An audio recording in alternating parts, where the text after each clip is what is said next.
SSC biology chapter 11 for English version students.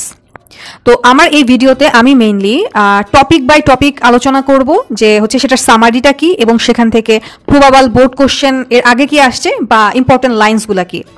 তো আমি সরাসরি ভিডিওতে চলে যাব, বেশি কথা আমরা কেউই পছন্দ করি না। সো আমি সরাসরি আমার সামারি কথাগুলা তোমাদের সাথে শেয়ার করছি। তো concept of reproduction in organism and it's significance, এইখানে তোমার সামারি কথাগুলো হচ্ছে যে রিপ্রোডাকশনের ডেফিনেশনটা। আমরা জানি যে রিপ্রোডাকশনটা হচ্ছে এমন একটা প্রসেস যার মাধ্যমে যে কোনো একটা অর্গানিজম তার নেক্সট যে অফস্প্রিং সেটাকে রিপ্রোডিউস করতে পারে। তো আমরা জানি যে এটা দুই ধরনের হয়, টু টাইপস।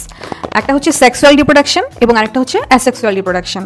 তো সেক্সুয়াল রিপ্রোডাকশন বলতে আমরা যদি হিউম্যানের দিকেই তাকাই, যে প্যারেন্টসের মধ্যে সেক্সুয়াল রিলেশনশিপের মাধ্যমে দেখা গেছে মেল অ্যান্ড ফিমেল গ্যামেট এই দুইটা ফিউজড হয়।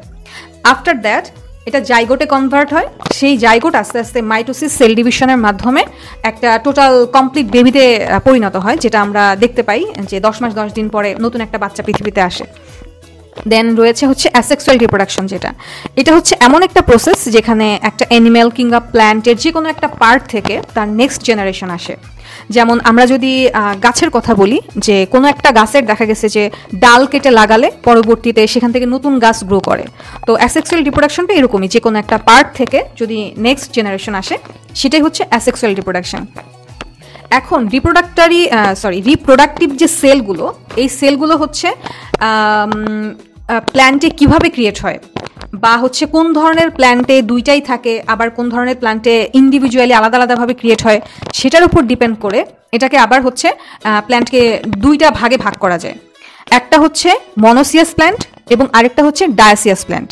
তো তোমরা তোমাদের বইয়ের সেকেন্ড যে প্যারাটা সেখানে দেখবা লাস্টের দুইটা লাইনে এরকম বলা আছে যে মনোসিয়াস প্ল্যান্ট হচ্ছে একটা গাছের মধ্যে যদি মেল এবং ফিমেল পার্ট দুইটাই থাকে, তবে হচ্ছে দেখা গেছে যে একই গাছের মধ্যেই তোমার মেল গ্যামেট ফিমেল গ্যামেট তৈরি হয়ে নেক্সট জেনারেশন আসতেছে। তো সেক্ষেত্রে তাদেরকে বলা হবে মনোসিয়াস প্ল্যান্ট। আর আরেকটা আছে যে হচ্ছে ডায়াসিয়াস প্ল্যান্ট। এখানে যেটা হয় যে দুইটা ডিফারেন্ট প্ল্যান্ট থেকে দুই ধরনের গ্যামেট ক্রিয়েট হয়, দেন হচ্ছে নেক্সট জেনারেশন আসে। তো এখান থেকে তোমাদের যে বোর্ড কোশ্চেনগুলো আসছে বিগত সালে, তার মধ্যে একটা হচ্ছে যে হিবিস্কাস বা জবা ফুল, সেটাকে কেন মনোসিয়াস প্ল্যান্ট বলা হয়। তো সেক্ষেত্রে তোমাদের এই বইয়ের সেকেন্ড প্যারা লাস্টের দিকে যে কথাগুলো বলা আছে দুই একটা লাইনে, এটাই তুমি পয়েন্ট করে বলে দিলেই হবে।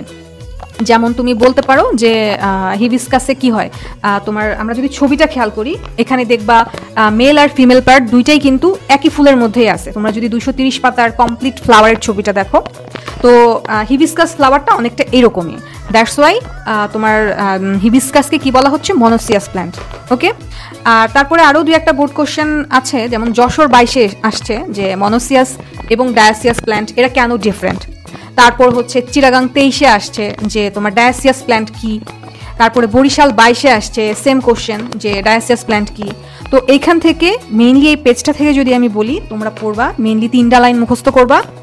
একটা হচ্ছে এই 1 2 3 4 নাম্বার লাইন, যেটা বইয়ের প্রথম পেজের, the process by which the organism reproduces their offspring is called reproduction. That means রিপ্রোডাকশনের ডেফিনেশনটা তোমরা পড়বা। তারপরে হচ্ছে তোমার এই যে মনোসিয়াস প্ল্যান্টের যে ডেফিনেশন আছে, ডায়াসিয়াস প্ল্যান্টের যে ডেফিনেশন আছে, এইটা পড়লেই এই টপিকটা 11.1-এর যে টপিকটা, এইটা আলহামদুলিল্লাহ কমপ্লিট হয়ে যাবে। ওকে, তো এর পরের ভিডিওতে আমি নেক্সট টপিক এভাবে সামারি করে লাস্টে ইনশাল্লাহ বোর্ড কোশ্চেনগুলো বলে দিব। ততদিন পর্যন্ত তোমরা ভালো থাকো।